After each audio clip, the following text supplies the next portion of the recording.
The study of economics is divided into two major sections, microeconomics and macroeconomics. Microeconomics focus on the smallest part of the economy, while macroeconomics focus on the larger concept of the economy. Microeconomics meaning is the study of economic activity for individual and business. Macroeconomics study the larger scale economic factor like government regulations, banking activities, independent agencies, and international finance. Microeconomics is needed to analyze information for the day to day economic activities.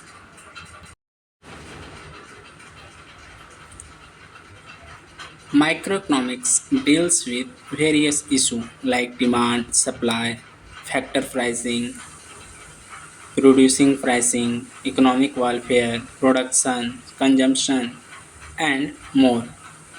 Macroeconomics deals with various issues like national incomes, distributions, employments, general price level, and money, and more.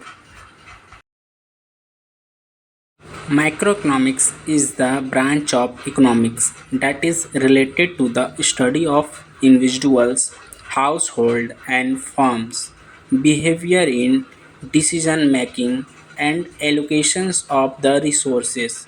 It comprises markets of goods and service and deals with economic issues. Macroeconomics is the branch of economics that deals with the study of the behavior and performance of the economy in total.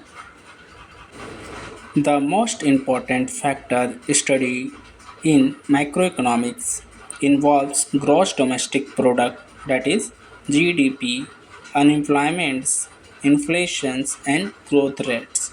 That is most important factor in macroeconomics concept. Deals with Microeconomics deals with various issues like demand, supply, factor pricing, production pricing, economic welfare, production, consumption, and more. Otherwise, macroeconomics deals with various issues like national income, distributions, employments, general price levels, and money, etc.